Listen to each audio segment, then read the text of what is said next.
So today we're gonna start with the lecture number one for the CMA Inter Direct Tax portion, right?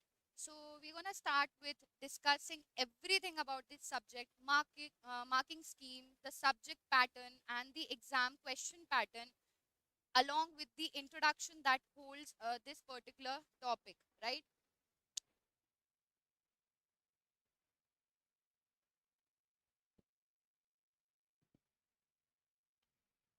Hello. Okay.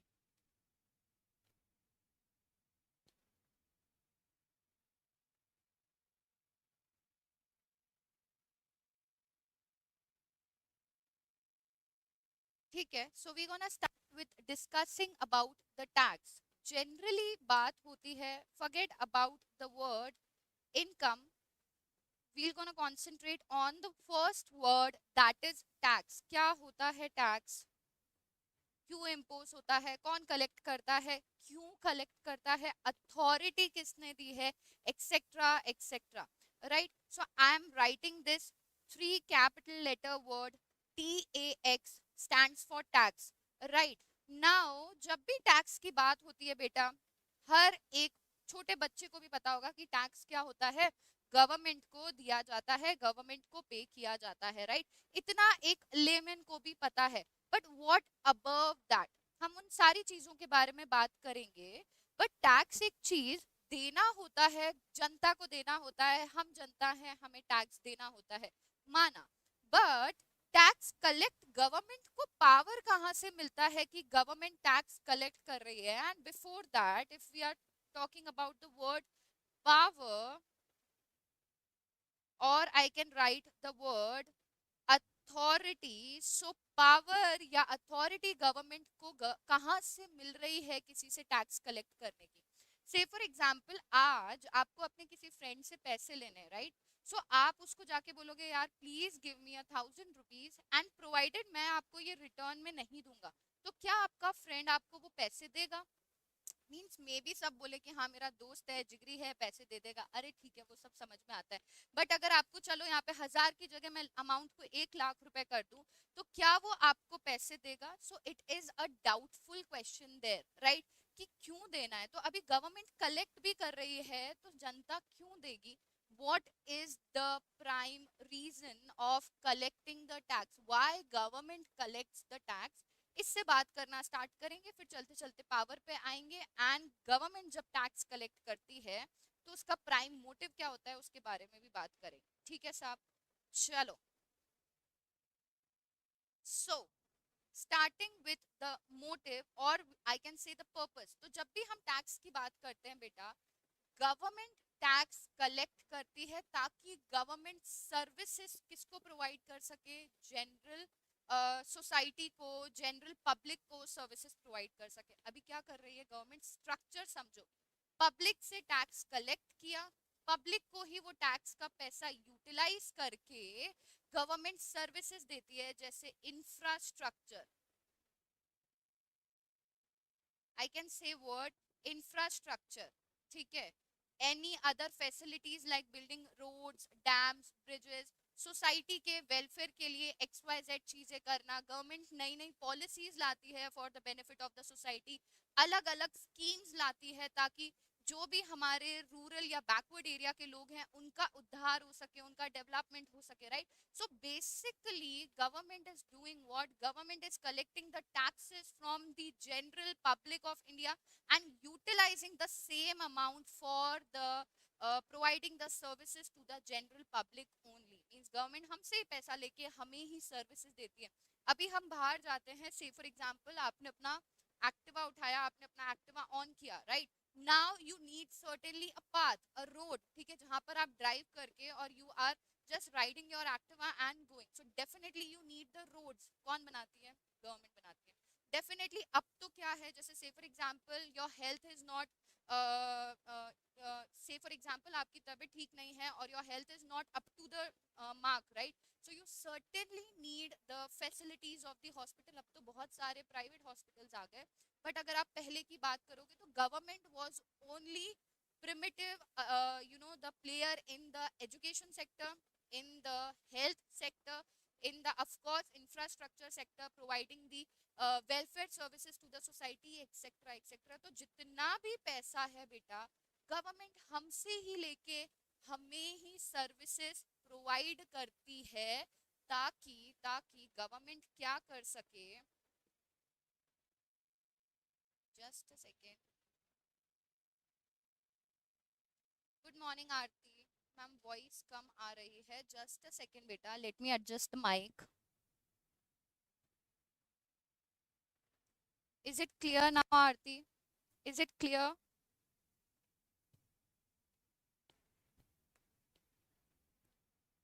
हाँ बच्चे, is it clear now? चलो, I think it is clear. So now government is collecting the taxes, so government collect the tax. बच्चे please reciprocate if the voice is clear or not, I'm waiting.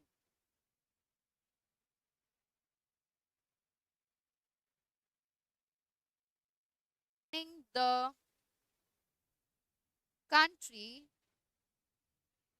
effectively and efficiently. Boss मान लिया, ठीक है, देश को चलाने के लिए गवर्नमेंट को पैसा चाहिए, गवर्नमेंट पैसा कहाँ से लाएगी भाई साहब? हमसे लेगी और हमें ही सर्विसेज प्रोवाइड करेगी। चलो, सेकंड पॉइंट इज, ये तो समझ लिया कि मोटिव क्या होता है और what is the purpose of collecting the tax of the government.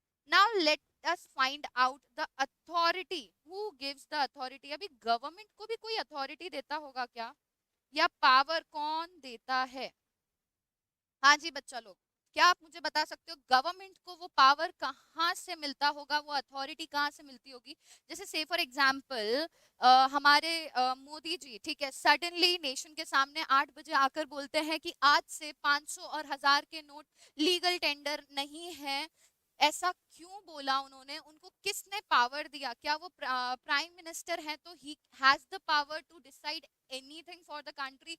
From where our prime minister gets the power, or from where any of the government, be it central government, state government, local government, gets the power? Tell me beta, authority कौन देता है? It's very very easy, the constitution. India का जो constitution है बेटा, वो government को power देता है। हम कॉन्स्टिट्यूशन के बारे में भी पढ़ेंगे कि कॉन्स्टिट्यूशन का कौन सा एरिया, अगर हम बात कर रहे हैं कॉन्स्टिट्यूशन के बारे में, सो कॉन्स्टिट्यूशन के अंदर 3 लिस्ट होती हैं बेटा, ठीक है। The first one is the union list, second one is the state list, and third one is the concurrent list, right? इन तीनों लिस्ट के बारे में भी बात करेंगे। So I am just giving you the pointers जिस जिस बारे में आज हम बात करने वाले हैं, ठीक है। सो फर्स्ट हो गई हमारी union list, state list,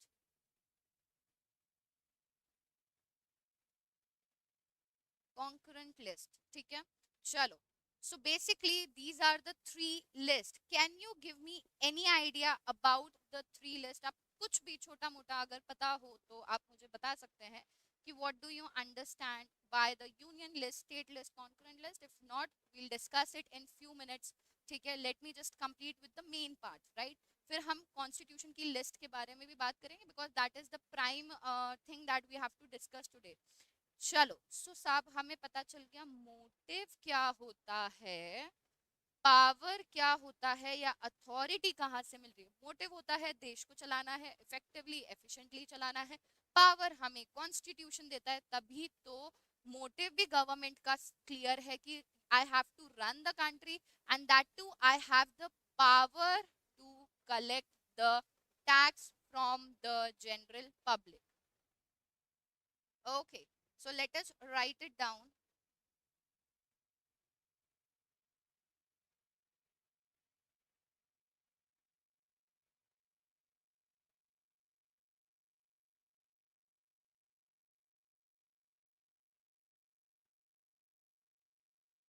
Now we are writing it down कि भाई मोटिव पैसा कलेक्ट करना है in the form of tax, and second is to get the power. So power no doubt हमें कॉन्स्टिट्यूशन, इंडियन कॉन्स्टिट्यूशन दे देता है, और देश को चलाने के लिए certainly मुझे पैसे की जरूरत है। Any doubt till now guys? ये थोड़ा सा बेसिक ग्राउंड वर्क था आपको ये अंडरस्टैंडिंग देने के लिए कि टैक्स primarily कलेक्ट क्यों होता है. एनी डाउट बच्चा लोग? First of all, I need the students good morning in the comment box so that I'm able to understand. I can address these students, right? मैं आपको नाम से बुला सकूं बेटा. Please drop in your messages of good morning so that I can call you and ask you whether you are having any kind of doubt in whatever I'm explaining till now. Chalo. So moving ahead with the topic. Power, definitely we have got it from the Indian Constitution. मान लिया साहब.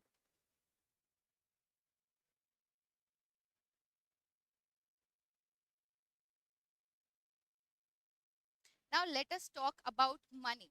और money को समझाने के लिए मैं आपको बहुत ही इंटरेस्टिंग सा एग्जांपल हम लेते हैं.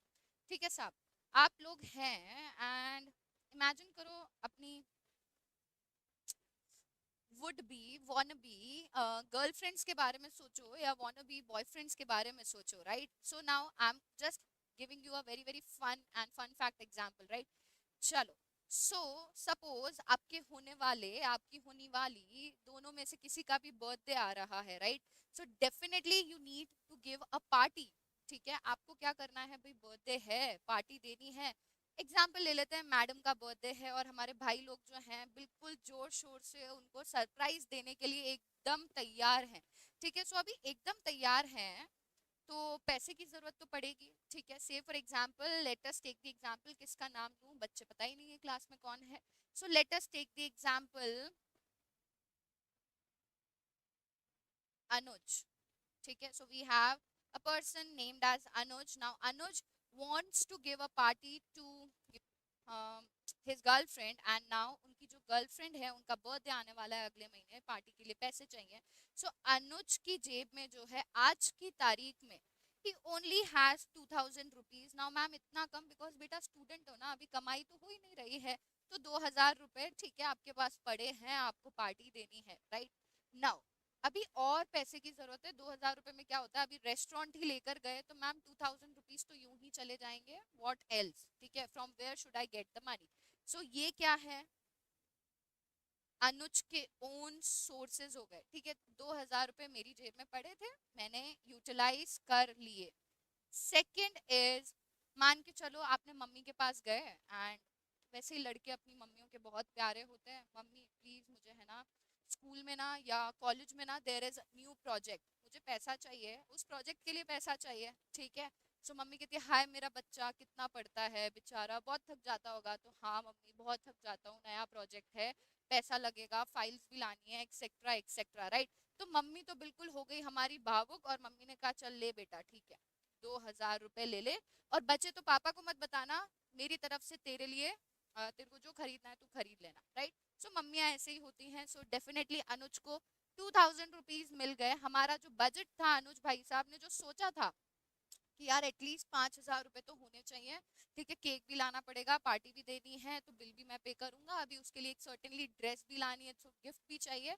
सो इसके लिए 5000 रुपीज अनुज ने एस्टिमेट करके रखा था. ठीक है, सो अब अनुज ने क्या करा? भाई खुद का सोर्स हो गया, मम्मी हो गई पापा पैसे देंगे नहीं, भाई बहन नालायक होते हैं पैसे देंगे नहीं, राइट? सो अनुज जी गए अपने दोस्त के पास और बोलते भाई अब तेरा ही सहारा है, अब तू ही मुझे बचाएगा. तो उसका दोस्त बोलता है क्या हो गया भाई, बोलना यार तू कैसी बातें कर रहा है? तो बोलता है कि भाई तेरी भाभी का बर्थडे आ रहा है, सर्टेनली पैसों की जरूरत है. तो बोले कितने चाहिए? तो बोल भाभी का बर्थडे है यार, भाभीियों के लिए तो देवर वैसे ही रेडी रहते हैं. सो हमने क्या बोला कि भाई मुझे सिर्फ 1000 रुपए की जरूरत है, ज्यादा नहीं चाहिए. तो ये फ्रेंड से मैंने क्या कर लिए, I have borrowed from my friend an amount of rupees 1000. यहाँ पे मैंने अपने पेरेंट्स से 2000 रुपीज ले लिया. So now main part is Anuj ने खुद के सोर्सेस से 2000 रुपीज कलेक्ट करे, अपने पेरेंट्स से 2000 रुपए कलेक्ट करे और अपने फ्रेंड से 1000 रुपए कलेक्ट किए. तो 5000 इसकी रिक्वायरमेंट थी जो उसने अलग अलग सोर्सेस से इकट्ठा करा. Now we link this particular example with the viewpoint of the government. We are talking about government needs first power, second government needs money to run the country. तो तो अभी पैसा कहाँ कहाँ से आ सकता है गवर्नमेंट के पास, उस बारे में बात करते हैं। बेसिस हम लेंगे, हमने जो अभी एग्जाम्पल लिया अनुज जी का उसमें से। सो फर्स्ट थिंग इज, जैसे ओन सोर्सेस थे अनुज के, वैसे ही ओन सोर्सेस जो हैं होते हैं हमारे government. So ma'am what do you understand by the own sources of government? So बेटा यहाँ पर ओन सोर्सेज जो होता है गवर्नमेंट का, certainly mean own sources, just a second guys, yes, own sources of government certainly means government own business revenue। Government के जितने भी बिजनेसेस हैं उससे जो गवर्नमेंट को रेवेन्यू कलेक्ट हो रहा है उसको बोलते हैं ओन सोर्सेस से पैसा कलेक्ट करना। सो क्या क्या हो सकते हैं ओन सोर्सेस के एग्जांपल? सबको पता है यार, बहुत ही बेसिक, रेलवेज, इंडियन रेलवेज, ठीक है, इंडियन रेलवेज। इसके अलावा आप ले लो बीपीसीएल, ठीक है, Bharat petroleum corporation limited, I am giving you 3-4 examples, right, IOCL, etcetera, right. So these are all the sources. इसके अलावा बहुत सारे हैं। The prime motive here is government अपने बिजनेस से जो पैसा जनरेट कर रही है उस पैसे से गवर्नमेंट अपनी कंट्री को चलाएगी, राइट। अभी सेकंड सोर्स क्या हो सकता है? जैसे मिस्टर अनुज के केस में सेकंड सोर्स क्या था? सेकंड सोर्स जो था वो थे पेरेंट्स, ठीक है। सेकंड सोर्स क्या था? सेकंड सोर्स थे हमारे पेरेंट्स। सो सेम वे यहाँ पर भी गवर्नमेंट के कुछ पेरेंट्स हैं, and who are the parents of the government? भाई हम लोग, जनता, वी आर द माई बाप, ठीक है। कहते हैं ना, जनता माई बाप है, जनता है तो हम पावर में है, जनता नहीं है तो पावर में नहीं है। तो सारी जो पावर है वो किसके पास है? जनरल पब्लिक के पास। तो गवर्नमेंट के लिए general public is the parents. Now general public से क्या पैसा कलेक्ट होता है? सर्टेनली टैक्स कलेक्ट होता है, जो हम इस सब्जेक्ट में अच्छे से पढ़ेंगे, राइट। यस बेटा, यस शशि, यस बेटा, this is the class for CMA inter, ठीक है। चलो, so money you are collecting from the own sources, money government is collecting from the parents, and who are the parents of the government? The parents of the government is the general public, जिसको हम कहते हैं माई बाप, ठीक है। तो government के लिए पेरेंट्स कौन हुए? हमारी general public, right. Now third point is, जैसे अनुज के केस में उन्होंने अपने फ्रेंड से अमाउंट बोरो किया था, सेम वे में the money is borrowed from by the government. अब गवर्नमेंट किससे बोरो करती होगी भाई?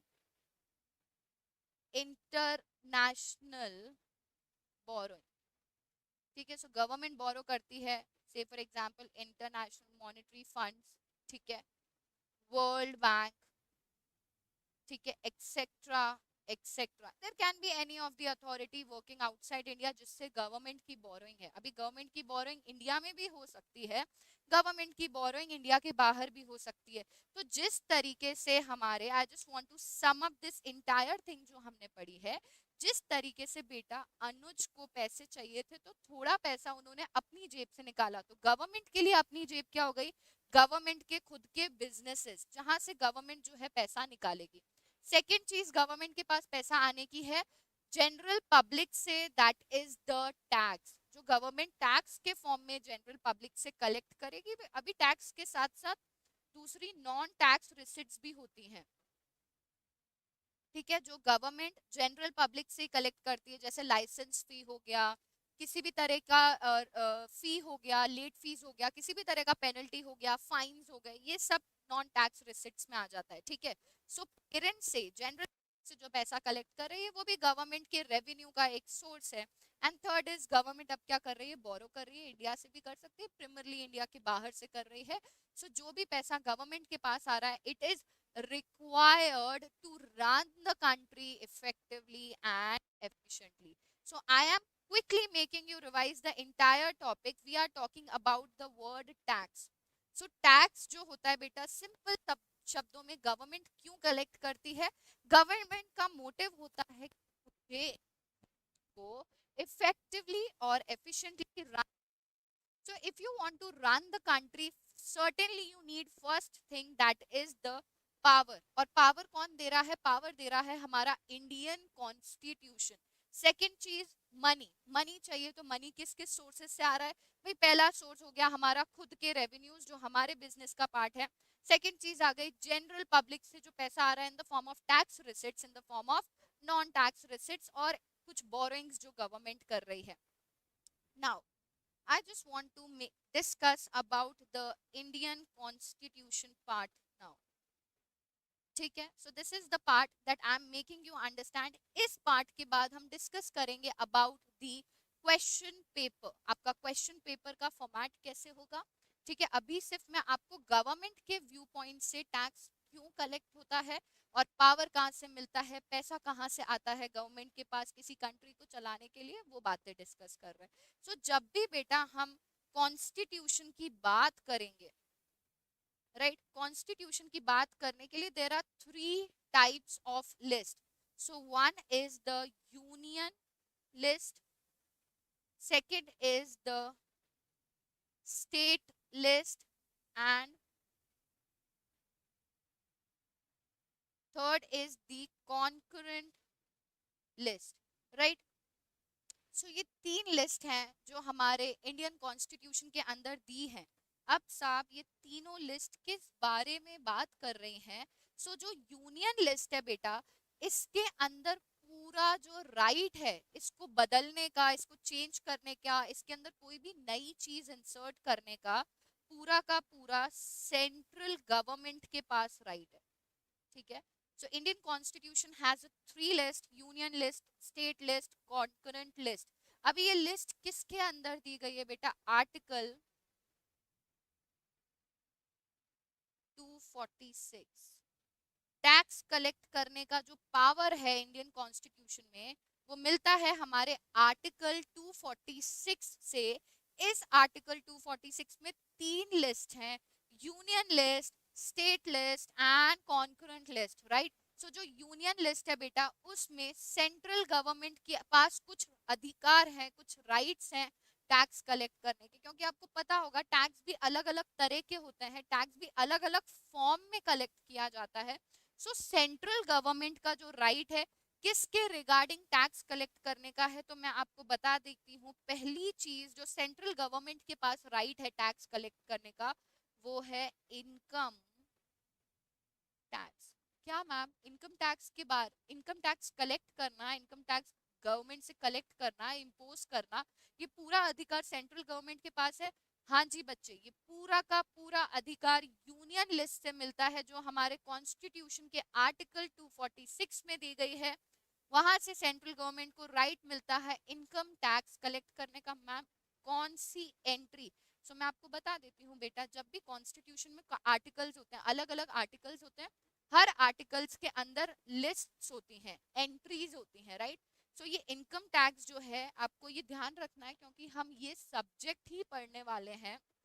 एंड सिंस आपके क्वेश्चन पेपर में 10 मार्क्स के आपको एमसीक्यू मिलते हैं और वो एमसीक्यू कंपल्सरी होते हैं, इसलिए मैं आपको बता देती हूँ जो इनकम टैक्स है कॉन्स्टिट्यूशन के अंदर आर्टिकल 246 में एंट्री नंबर 82 में बिलोंग करता है. सो इनकम टैक्स की अगर आपसे कोई भी पूछे इनकम टैक्स कलेक्ट करने का पावर गवर्नमेंट को कहां से मिलता है, तो पावर गवर्नमेंट को कॉन्स्टिट्यूशन से मिलता है. कॉन्स्टिट्यूशन के आर्टिकल 246 से मिलता है. आर्टिकल 246 की एंट्री नंबर 82 से इनकम टैक्स कलेक्ट करने का पावर सेंट्रल गवर्नमेंट को मिलता है. तो इनकम टैक्स से रिलेटेड अभी मैंने आपको नहीं बताया है इनकम टैक्स क्या होता है.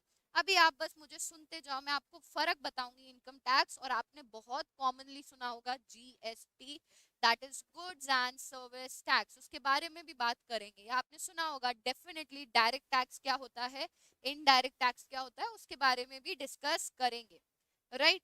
चलो, सो सेंट्रल गवर्नमेंट के पास पावर है कि इनकम टैक्स से रिलेटेड कोई भी चेंजेस लाना, कोई भी चीजें न्यूली इंट्रोड्यूस करना, etcetera etcetera, right? So this is the first thing. इसके बाद सेंट्रल गवर्नमेंट को और कौन से पावर्स दिए गए in the union list is the custom duty. और it is also known as tariff. Tariff means import पे एक्सपोर्ट पे. इंडिया से कोई भी चीज इंडिया के बाहर in the form of exports अगर लेकर जा रहे हो, या कोई भी चीज you are bringing into India in the form of imports, so custom duty import होता है. डेफिनेटली यहाँ की एंट्री हमें याद नहीं करनी है because it is not required. ठीक है. और सेंट्रल गवर्नमेंट के पास जो राइट है वो है एक्साइज ड्यूटी कलेक्ट करने का. एक्साइज ड्यूटी किस पे लगती है ma'am? Manufacture of goods. So let me just remove this Anuj वाला एग्जाम्पल. ये आपको समझाने के लिए था. If you are copying it down, आपको ये पूरा चार्ट कॉपी करना है. I will give you time, don't worry. आपको ये चार्ट इसी तरीके से कॉपी करना है कि एक तरफ पावर है, एक तरफ मनी है. मनी के तीन सोर्सेज हैं. पावर कॉन्स्टिट्यूशन से मिलता है, आर्टिकल 246 जिसके अंदर तीन लिस्ट हम पढ़ रहे हैं. राइट. सो एक्साइज ड्यूटी भी सेंट्रल गवर्नमेंट के पास है. मैम एक्साइज ड्यूटी क्या होता है? हमारे कंट्री में जब भी किसी चीज मैन्युफैक्चरिंग होती है, तो मैन्युफैक्चरिंग होने के बाद जब गुड्स जिस जगह पे मैन्युफैक्चर होते हैं, से for example factory, so factory से बाहर जाने से पहले आपको उन गुड्स पे जो आपने मैन्युफैक्चर किए हैं, मींस मैन्युफैक्चरर से रिटेलर के पास, होलसेलर के पास, या उस फैक्ट्री के गेट से बाहर जाने से पहले you have to pay the excise duty to government. Now let me tell you बेटा, जब से जीएसटी आया है इन 2016, बहुत सारी चीजें जीएसटी के अंदर मर्ज हो गई थी. ठीक है. तो एक्साइज भी उसमें से एक चीज थी, बट एक्साइज कुछ गिनी चुनी चीजों पे लगता है. वो आपको इनकम टैक्स में पढ़ने की जरूरत नहीं है. जब आप अपनी जीएसटी की क्लास करेंगे, I am presuming Karan sir आपको जीएसटी पढ़ा रहे हैं, राइट? डेफिनेटली आप क्लास भी ले रहे हैं. He might tell you about the history of the excise duty any of the time. ठीक है. सो एक्साइज ड्यूटी लगा करता था मैन्युफैक्चरिंग पे. अब बहुत लिमिटेड कुछ तीन चार चीजें हैं, टबैको एंड ऑल, उन पे अभी भी लगता है टबैको के मैन्युफैक्चरिंग एंड एक्सेट्रा एक्सेट्रा. ठीक है. चलो, now last is, or I can say last was, just a second, last was the service tax, जो सर्विसेज पे लगता है. मैम वॉज का मतलब अभी नहीं है क्या? हाँ जी बच्चे, अब नहीं है. जीएसटी के आने के बाद ये सर्विस टैक्स अब कलेक्ट नहीं किया जाता है. पहले कलेक्ट किया जाता था तो पावर किसके पास था? सेंट्रल गवर्नमेंट के पास पावर था. तो आपको यूनियन लिस्ट में इतना सा ध्यान रखना है, सेंट्रल गवर्नमेंट के पास इनकम टैक्स कलेक्ट करने का पावर, एक्साइज ड्यूटी कलेक्ट करने का पावर कुछ लिमिटेड गुड्स पे लगती है, बट लगती है और पावर किसके पास है? सेंट्रल गवर्नमेंट के पास है. कस्टम ड्यूटी कलेक्ट करने का पावर किसके पास है? सेंट्रल गवर्नमेंट के पास है. सर्विस टैक्स का पावर था सेंट्रल गवर्नमेंट के पास था.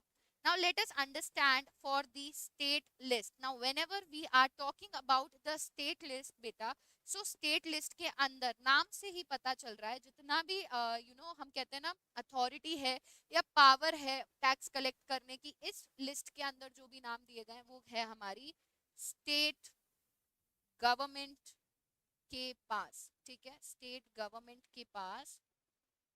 सो नाउ स्टेट गवर्नमेंट क्या क्या चीजें कलेक्ट करती है? पहले तो कलेक्ट करती थी वो बता देती हूँ, तो VAT, which is known as value added tax या सेल्स टैक्स भी बोला जाता है बेटा. ये हिस्ट्री थी, मींस कल का हमारा जो इतिहास था वो था वैट, जो अब हट चुका है. आज की तारीख में वैट सिर्फ और सिर्फ पेट्रोल पे कलेक्ट होता है. Let me tell you, VAT सिर्फ पेट्रोल पे इम्पोज होता है. वैट अभी तक, वैट जीएसटी के आने से वैट भी जीएसटी में मर्ज हो गया. आज सिर्फ पेट्रोल पे वैट कलेक्ट किया जाता है. मींस मैम जीएसटी नहीं लगता पेट्रोल पे? हाँ जी बच्चे, जीएसटी नहीं लगता है पेट्रोल पे. ठीक है. इसके अलावा आज प्रेजेंटली स्टेट गवर्नमेंट के पास क्या पावर है? हमने समझ लिया, पहले वैट का था. आज क्या है? तो आज मैं आपको बता देती हूँ, स्टैम्प ड्यूटी. ठीक है. नाउ स्टैम्प ड्यूटी क्या होती है बेटा? जब भी आप किसी तरह की इमूवेबल प्रॉपर्टी को खरीदते या बेचते हैं, तो एक तरह की ड्यूटी या मान लो एक तरह का टैक्स जो आपको गवर्नमेंट को पे करना पड़ता है. On what?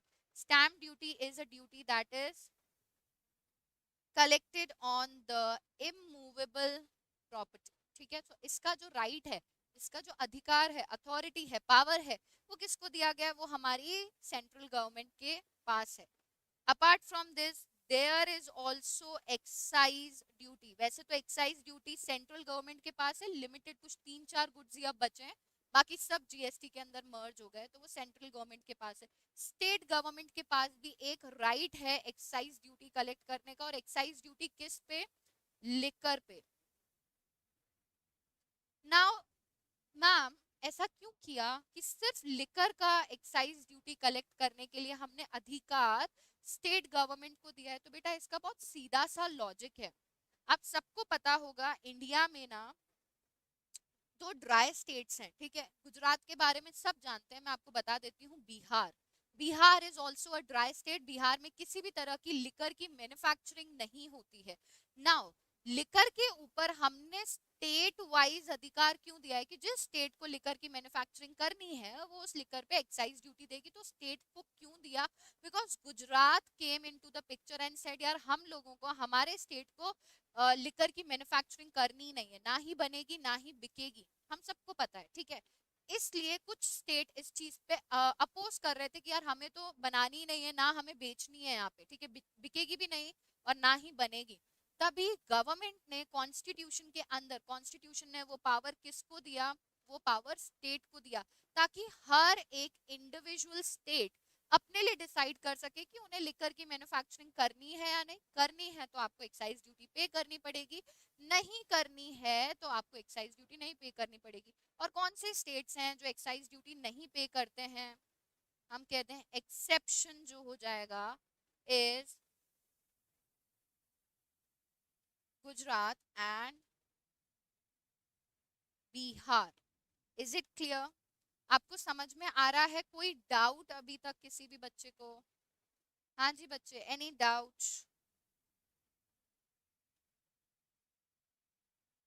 ठीक है, ये चार्ट थोड़ा सा इस तरीके से जा रहा है। एंड लास्टली हमारे पास बची है कॉन्करेंट लिस्ट। सो इस कॉन्करेंट लिस्ट का जो अधिकार है इक्वली दिया गया है सेंट्रल गवर्नमेंट को भी और स्टेट गवर्नमेंट को भी, ठीक है? सो कॉन्करेंट लिस्ट में जो भी आइटम है उस पे मिलकर फैसला कौन लेता है? हमारा सेंटर भी लेता है, हमारा स्टेट भी लेता है। सो यहाँ पर let me tell you no, ठीक है, no item is related to tax. मतलब टैक्स के बारे में जितनी भी बात करनी है कॉन्स्टिट्यूशन ने, या तो वो कॉन्स्टिट्यूशन करेगा यूनियन लिस्ट में या तो वो बात करेगा स्टेट लिस्ट में। तो कॉन्करेंट लिस्ट में क्या होता है मैम? बेटा कॉन्करेंस लिस्ट में टैक्स से रिलेटेड कोई भी बात नहीं की जाती, कोई भी बात नहीं की जाती, मतलब टैक्स से रिलेटेड कोई भी आइटम आपका कॉन्करेंट लिस्ट में बिल्कुल भी नहीं होता है। मैम अगर आइटम कॉन्करेंट लिस्ट का नहीं होता है तो मैम ये फिर कॉन्स्टिट्यूशन के 246 में क्या कर रहा है? बेटा यहाँ पर ऐसे कुछ टॉपिक्स होते हैं जिसमें सेंट्रल गवर्नमेंट और स्टेट गवर्नमेंट मिलके कुछ चीजों के ऊपर डिसीजन फॉर्म करती है, जैसे हो गया आपका infrastructure, welfare of the country, ठीक है, एक्सेट्रा एक्सेट्रा। सो आई थिंक आपको समझ में आ गया होगा टैक्स के बारे में। सेंट्रल जो गवर्नमेंट होती है, स्टेट गवर्नमेंट होती है, और कुछ जो भी रेसिडल टॉपिक बच जाते हैं जिसमें टैक्स का कोई लेना देना नहीं है, उसके बारे में कॉन्करेंट लिस्ट में बात की जाती है। Is it clear? हाँ जी बच्चे, is it clear? Any doubt? I am repeating it again. Tax collect करने के दो ही मोटिव होता है, गवर्नमेंट को, कंट्री को रन करना है, मतलब हमारा पर्पस है we need the money to run the country effectively and efficiently. तो गवर्नमेंट को, किसी भी देश को रन करने के लिए दो चीजों की जरूरत है, पावर जो कि आर्टिकल 246 इंडियन कॉन्स्टिट्यूशन का दे देता है, मनी जो गवर्नमेंट अपने सोर्सेज से, जनरल पब्लिक से और बोरोइंग्स के फॉर्म में कलेक्ट करती है, ठीक है? सो ये एंट्री जो मैंने आपको बताई है, एंट्री नंबर 82, सिर्फ आपको इनकम टैक्स की ध्यान रखनी है और नहीं, ठीक है? सो this was all about the article 246। अब मेरा आप लोगों से एक क्वेश्चन है।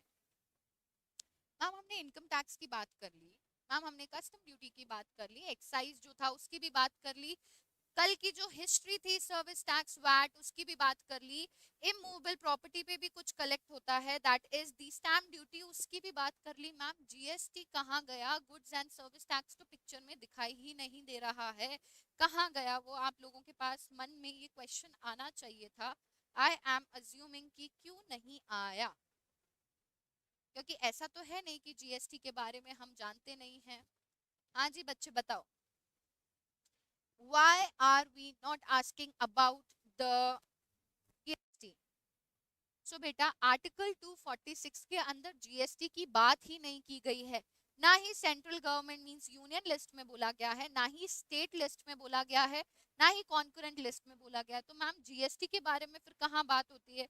बेटा जीएसटी के लिए एक न्यू आर्टिकल बनाया गया दैट इज आर्टिकल 246 ए, ठीक है, आर्टिकल नंबर 246 ए को लाया गया to speak whole and soul about the GST, that is goods and service tax. Is it clear? So article 246 में GST के बारे में there is absolute nothing spoken in neither in concurrent list, neither in state list nor in union list, right?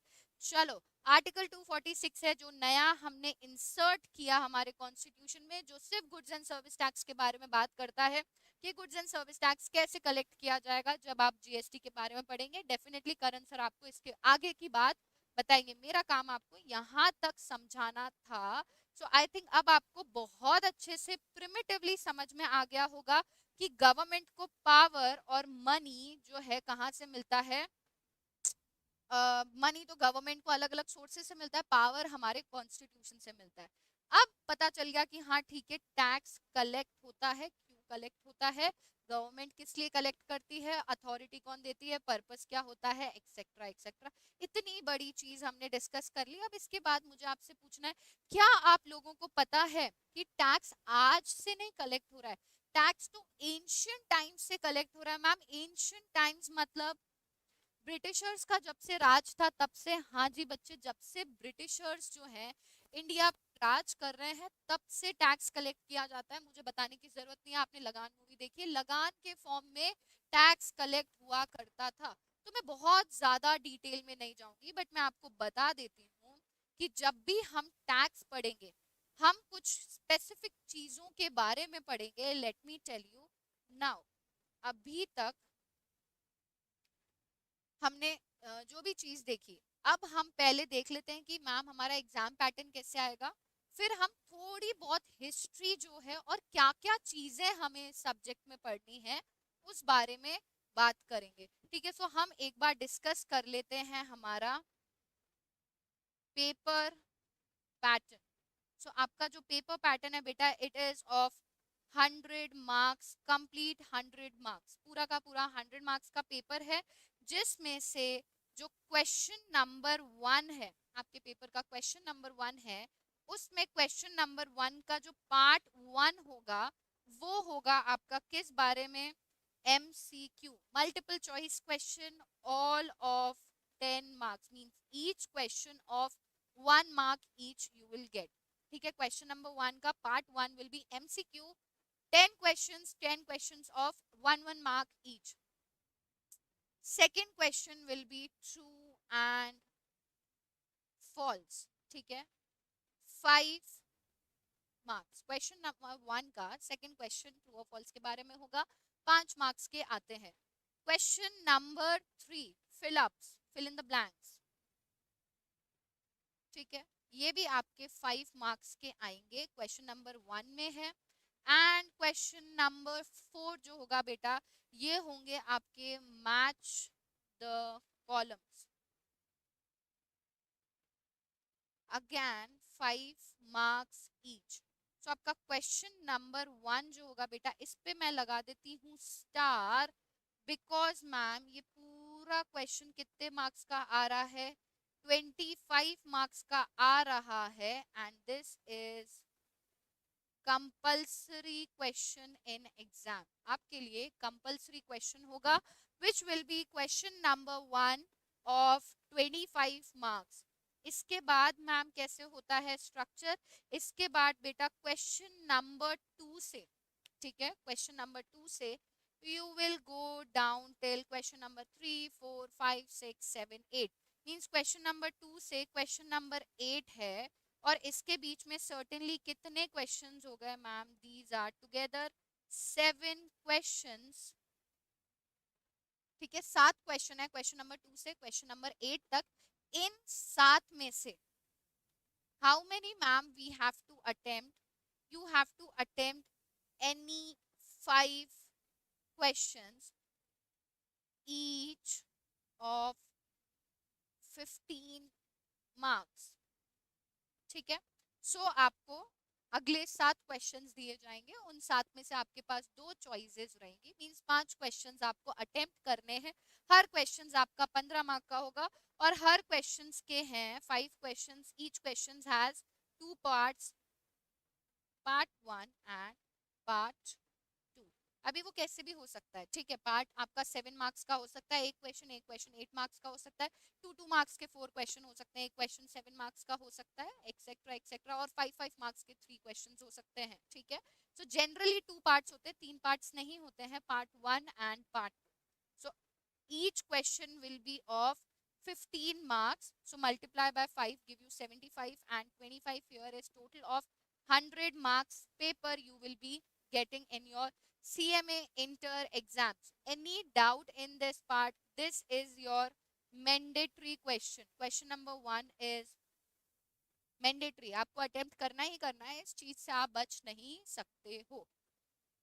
Please guys quickly copy this down. I'm waiting for 1 minute and then I'll start with the topics that we have to deal in this particular subject. Not specifically topics means मैं index की बात नहीं कर रही हूँ.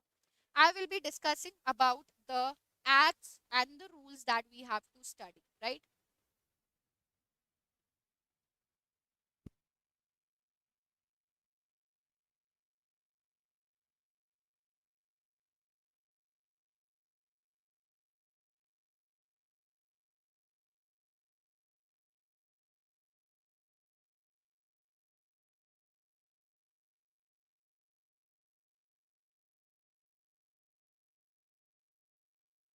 Okay guys, I think आप लोगों ने ये कॉपी कर लिया होगा.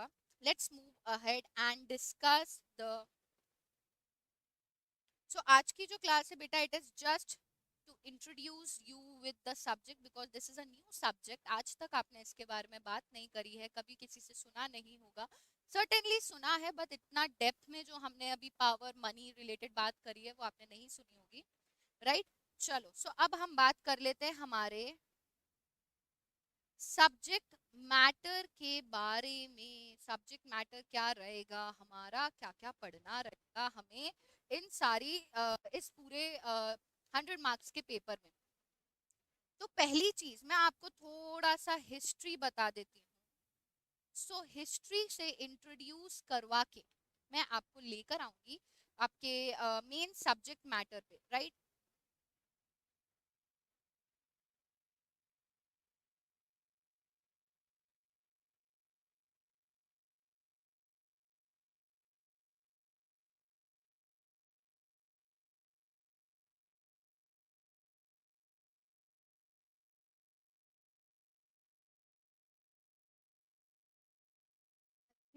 How many students?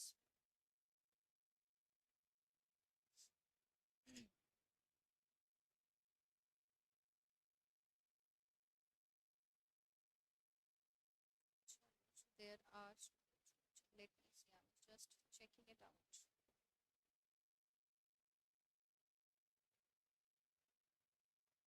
Yeah, so this is okay, pretty much good. Okay, so now we are talking about the subject matter, and I am introducing you the history of taxation. मैंने आपको पहले ही बोला बेटा, tax आज से नहीं, ancient time से ही collect किया जा रहा है. ना मैम एंशिएंट टाइम से कलेक्ट किया जाता है, तो मैं फर्स्ट थिंग यहाँ पे हिस्ट्री हमारी ऊपर चलती रहेगी, जो मैं आपको बताऊंगी. आपको हिस्ट्री के बारे में कोई भी चीज कॉपी नहीं करनी है, राइट? फर्स्ट थिंग जो हम पढ़ेंगे is Income Tax Act 1961. हमारा जो एक्ट है जो हमें पढ़ना है, जैसे आपने थोड़ा बहुत लॉ के बारे में आपने आपके फाउंडेशन लेवल पे पढ़ा होगा, कॉन्ट्रैक्ट एक्ट एक्सेट्रा एक्सेट्रा, ठीक है, पार्टनरशिप एक्ट, वैसे ही हम इनकम टैक्स को पढ़ेंगे। इनकम टैक्स को एक एक्ट में दिया गया है which is known as the income tax act, जो 1961 में आया था, राइट। नाउ एक्ट के साथ साथ हम बात करेंगे इनकम टैक्स रूल्स के बारे में विच केम इन 1962। मैम ये क्या है, एक साल के बाद क्यों आया एक्ट, एक साल पहले आ गया। जो रूल्स हैं वो 1962 में आए, तो क्या डिफरेंस हुआ एक्ट में और रूल्स में, क्यों लेकर आए एक्ट को, और फिर उसके बाद रूल्स क्यों लेकर आए? अगर एक्ट रूल्स लाने थे तो एक्ट के साथ ही ला लेते, ठीक है, मींस अलग अलग लाने की क्या जरूरत है with a gap of 1 year. So basically the main point of discussion here is बेटा, जो एक्ट होता है, act discusses about the provisions means the law, कि एक्ट जो होता है वो आपको कानून के बारे में बताता है। जैसे से फॉर एग्जांपल आप अकाउंट्स सब्जेक्ट आप सब जानते हैं, मुझे बताने की जरूरत नहीं है। तो अकाउंट्स में आपने डेप्रिसिएशन चार्ज करना है, राइट। तो मान के चलो डेप्रिसिएशन चार्ज करना है टैक्स में भी, तो जो हमारा एक्ट है बेटा वो बताएगा हमें कि आपको डेप्रिसिएशन को चार्ज करना है। ये एक तरह का कानून हो गया, हमने कानून बनाया, टैक्स में भी डेप्रिसिएशन चार्ज करना पड़ेगा, कैसे, किस लिए, किस तरह कैसे, वो बाद में देखेंगे, बट अभी मैं आपको एक एग्जांपल दे रही हूँ कि डेप्रिसिएशन चार्ज करना है, वो हमें बताता है हमारा एक्ट। नाउ रूल्स का क्या काम होता है? रूल्स जो होते हैं ना बेटा, एक्ट ने बोल दिया डेप्रिसिएशन चार्ज करना है, रूल्स बताएंगे कैसे चार्ज करना है, किस रेट से चार्ज करना है, ठीक है, कौन सा मेथड होगा, एक्सेट्रा एक्सेट्रा। आई थिंक अब आप मेरी बात को समझ पा रहे होंगे कि एक्ट जो है कानून के बारे में बात करता है, रूल्स जो हैं उस लॉ की जो एक्ट में दिए गए हैं उसकी इम्प्लीमेंटेशन के बारे में बात करता है।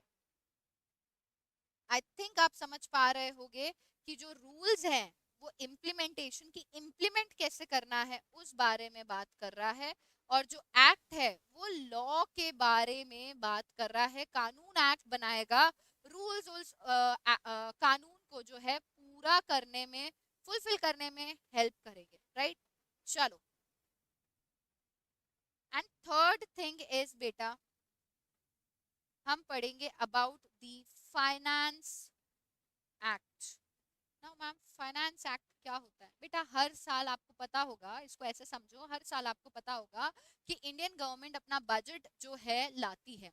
सो बजट आता है पहले, ठीक है, चलो इसको यहाँ पे समझ लेते हैं। बजट जो है वो जो पर्सन है जो उस टाइम पावर में है, ठीक है, वो प्लेस करता है गवर्नमेंट के सामने, पार्लियामेंट में, बोथ द हाउसेस, ठीक है, लोकसभा राज्यसभा के सामने, जो ड्राफ्ट बजट होता है कि इस साल कितना कितना खर्चा होगा, कहाँ कहाँ से गवर्नमेंट को रेवेन्यू मिलेगा, वो सारी चीजें बजट में डाली जाती हैं। सो ये जो बजट होता है बेटा, इसका नेचर होता है, it is a draft which is placed in front of the parliament, in front of the Lok Sabha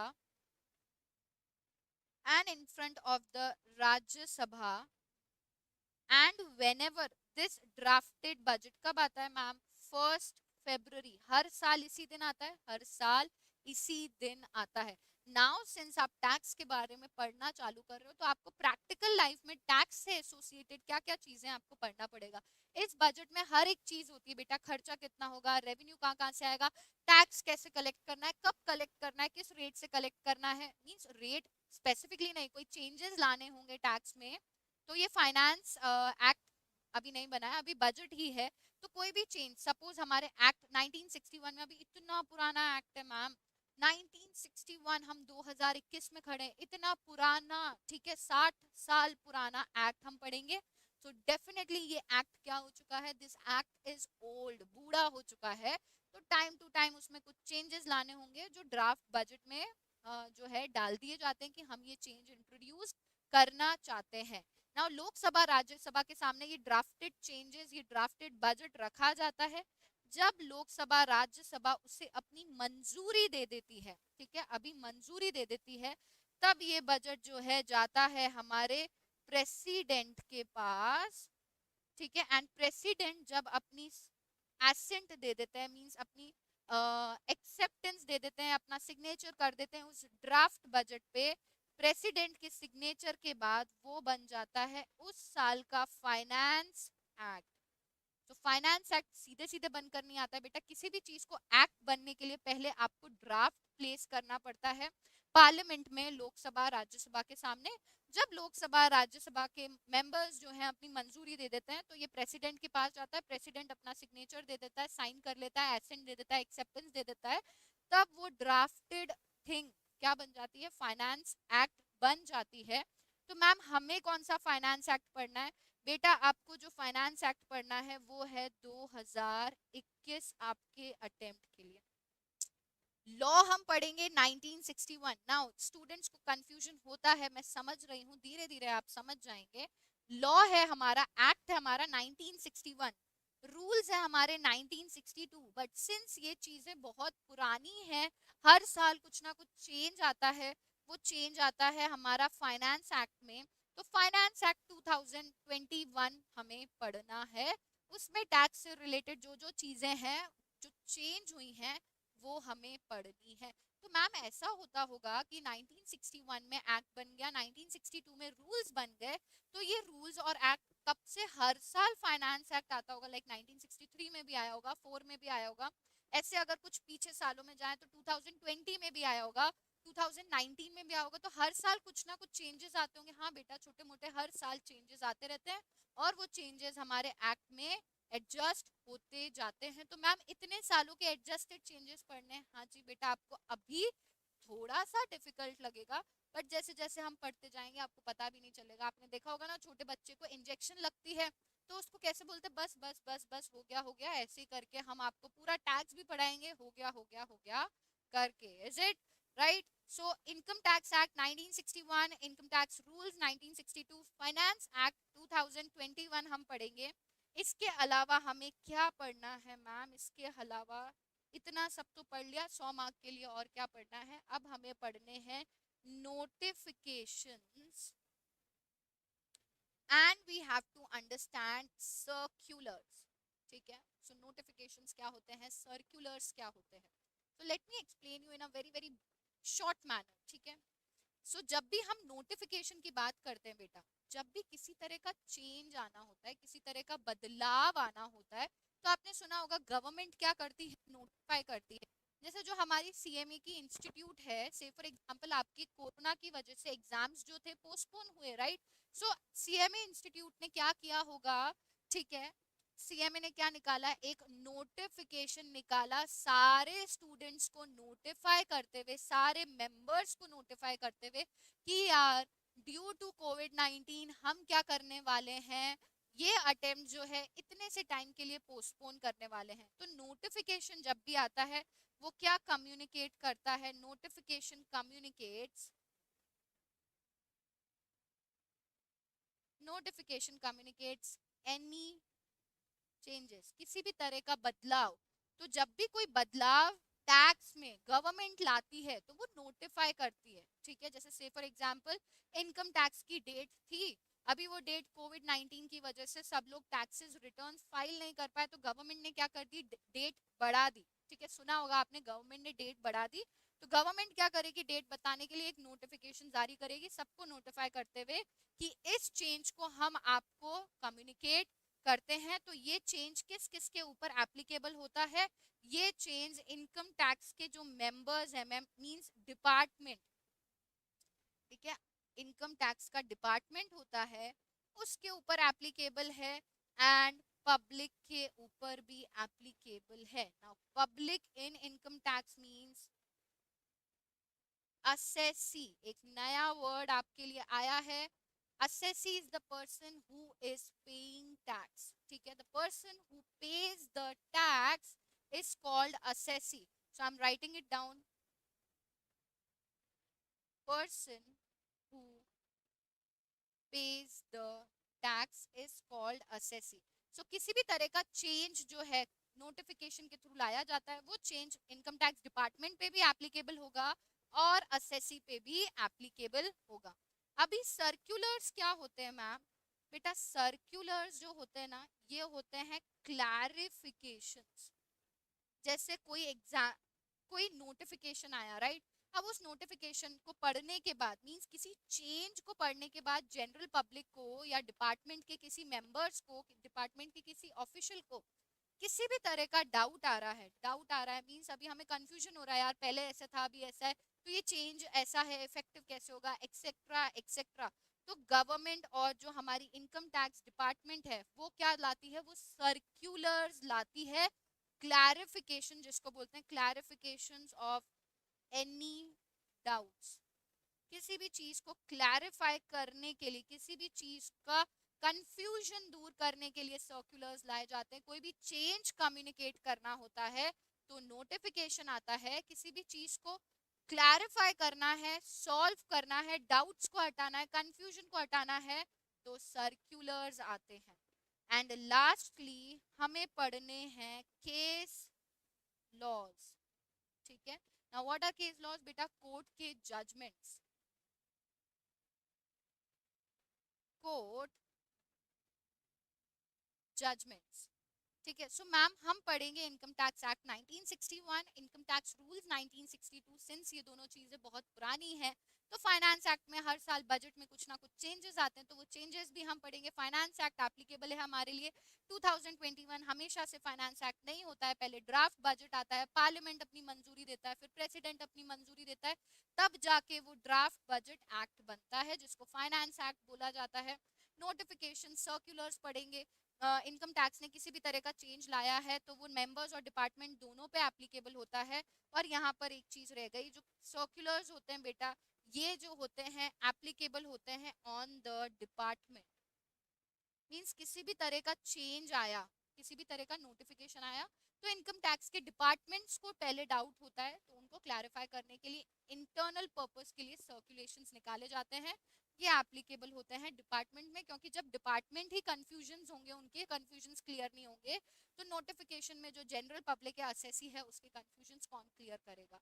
तो सर्कुलर्स के फॉर्म में हम डिपार्टमेंट के लोगों के डाउट्स क्लियर करते हैं, ताकि वो फिर जब भी कोई चेंज है असेसी के ऊपर जो बाइंडिंग है उसको भी समझा सके। एंड लास्टली हम पढ़ेंगे हमारे केस लॉज, जो कि हैं हमारे क्या, कोर्ट के जजमेंट्स, राइट? सो ये चीजें हमें पढ़नी है। अब 2 मिनट की बात और है, हिस्ट्री की बात कर लेते हैं। मैम ये फाइनेंस एक्ट जो है, ये जो बजट है, ठीक है, ये हर साल आता है। तो मैं आपको हिस्ट्री बता देती हूँ, इंडिया का फर्स्ट बजट कब लाया गया था। बेटा इंडिया का फर्स्ट बजट 1860s में इंट्रोड्यूस किया गया था, 1860, yes. And it was introduce by a Scottish person, ठीक है, नेम्ड एज जेम्स विल्सन। इन्होंने इंडिया का फर्स्ट बजट लाया था, जिसके अंदर टैक्स के ऊपर बातें की गई थी, टैक्स कलेक्ट करने के ऊपर बातें थी, ठीक है। बट इस चीज को आपको पता होगा, जनरली हमारे कंट्री में, हमारे इंडिया जैसी कंट्री में किसी भी तरह का चेंज आता है तो उसको इम्प्लीमेंट करना इतना इजी नहीं होता है। It requires, it is a tedious task. लोग अपनी मंजूरी इतनी आसानी से नहीं देते हैं। तो इस चीज को लोगों ने क्या किया, इस चीज को लोगों ने बहुत ज्यादा डिले किया। मींस बजट तो आ गया था, बट वो फाइनेंस एक्ट बन के लॉ नहीं बन पा रहा था, तो काफी सारे साल लग गए इस मुठभेड़ में, डिस्कशन में, एक्सेप्टेंस में, डिसएग्रीमेंट्स में। एंड फाइनली 1922 में पहला इनकम टैक्स एक्ट लाया गया, ठीक है मैम। 1922 में भी था, तो मैम फिर ये 1961 में लाने की क्या जरूरत हो गई, जब फर्स्ट जेम्स विल्सन साहब ने अपना फर्स्ट बजट प्रेजेंट किया। उसके इतने सालों बाद, अप्रोक्सीमेटली आप मान लो 62 इयर्स बाद इनकम टैक्स एक्ट आया, और फिर उसके कुछ टाइम बाद, अप्रोक्सीमेटली आप मान लो 40 इयर्स बाद, नया इनकम टैक्स एक्ट आया। तो ये क्यों हटाया बेटा? ये इसलिए हटाया बिकॉज 1922 जो था ये बिफोर इंडिपेंडेंस था, तो इसको बाद में चेंज करके नया इनकम टैक्स एक्ट 1961 लाया गया, जो आज तक हम समझ रहे हैं। तो अगर मैं इसको मैं 3 कैटेगरीज में डिफाइन कर लूं, तो ये जो थी ये हमारी हिस्ट्री थी, ये हमारा प्रेजेंट है। मैम फ्यूचर भी है क्या? चलो आपको फ्यूचर भी बता देते हैं। फ्यूचर जो है गवर्नमेंट अभी डिस्कस कर रही है, अभी ये श्योरिटी नहीं है कि ऐसा कुछ हो सकता है, बट इनकम टैक्स एक्ट और इनकम टैक्स रूल्स बदल सकते हैं और वो आ सकता है डीटीसी के फॉर्म। अभी तक इस पे बहुत गवर्नमेंट चर्चा कर रही है, काफी सालों से चर्चा चल रही है कि इनकम टैक्स एक्ट बहुत पुराना हो गया है, रूल्स बहुत पुराने हो गए हैं, तो चेंज कर देते हैं। तो चेंज करने के लिए क्या लेकर आएंगे? लेकर आएंगे फ्यूचर में, हो सकता है, अभी कोई सर्टेनिटी नहीं है, क्या आ सकता है? Direct tax code. क्या आ सकता है? डायरेक्ट टैक्स कोड आ सकता है। तो हिस्ट्री आपको बता दी है जो आपको थोड़ी बहुत ध्यान रखनी है, प्रेजेंट आपको बता दिया है जो जो हम पढ़ने वाले हैं, एंड फ्यूचर भी आपको बता दिया है कि आने वाले टाइम में इनकम टैक्स एक्ट और रूल्स की जगह डायरेक्ट टैक्स कोड आ सकता है। ठीक है, सो दिस वाज ऑल अबाउट बेटा। आज के सेशन में मैं क्विकली समराइज कर देती हूँ कि हमने पढ़ा गवर्नमेंट टैक्स क्यों कलेक्ट करती है, मोटिव क्या है, पर्पस क्या है, अगर कलेक्ट भी कर रही है इफेक्टिवली एफिशिएंटली गवर्नमेंट को, देश को चलाने के लिए, तो पावर कहाँ से मिलता है, पैसा कहाँ से आता है? पावर कॉन्स्टिट्यूशन देता है, पैसे के बहुत सारे सोर्सेस थे, हमने मिस्टर अनुज का एग्जाम्पल भी लिया था। ठीक है, मैं यहाँ पे लिख लेती हूँ एग्जाम्पल मिस्टर अनुज बर्थडे पार्टी, उनकी जीएफ के लिए, भाभी जी के लिए बर्थडे पार्टी के लिए जो हमने एग्जांपल लिया था, उससे हमने समझा अलग अलग सोर्सेज होते हैं, own sources, parents and borrowings, right. So यही तरीके से पैसा कलेक्ट किया जाता है। फिर हमने देख लिया हमारा पेपर पैटर्न क्या होगा। 100 मार्क्स का पेपर है, first question is mandatory, MCQ आएंगे, फिलअप्स आएंगे, ट्रू एंड फॉल्स आएंगे, मैच द कॉलम्स आएंगे, 25 मार्क्स के मैंडेटरी है। देन 7 क्वेश्चंस में से कोई भी 5 क्वेश्चंस करने, 15-15 मार्क का एक क्वेश्चन रहेगा, right. And lastly subject matter में I have given you a basic, इतनी हिस्ट्री ही आपको जाननी है, इससे ज्यादा आपको जानने की जरूरत नहीं है। हिस्ट्री क्या थी, प्रेजेंट में हमें पढ़ना क्या क्या है, और इनकम टैक्स का फ्यूचर क्या हो सकता है, right. So this was all about today's session. I think आपको मजा आया होगा, है ना। और आपको ये चीज ध्यान रखनी है, आर्टिकल 246 में जीएसटी के बारे में कोई बात नहीं है, बिकॉज जीएसटी के लिए आर्टिकल 246A लाया गया था। इनकम टैक्स की एंट्री नंबर आपको डेफिनेटली याद करना है, सिर्फ इनकम टैक्स का, क्योंकि हमारा सब्जेक्ट ही क्या है, इनकम टैक्स। अभी तक हम सिर्फ टैक्स के बारे में बात कर रहे थे, इनकम टैक्स पे नहीं आए हैं। नेक्स्ट क्लास में I will give you brief about the tax, how many types of taxes are there, ठीक है, उस बारे में बात करेंगे। फिर हम स्टार्ट करेंगे हमारा introductory chapter, which is the chapter number 1। Is it clear? चलो, so this was all about today's session. It was a great session guys, I think आपको भी मजा आया होगा। सो मिलते हैं हम कल सेम टाइम पे। Till then bye bye, take care guys.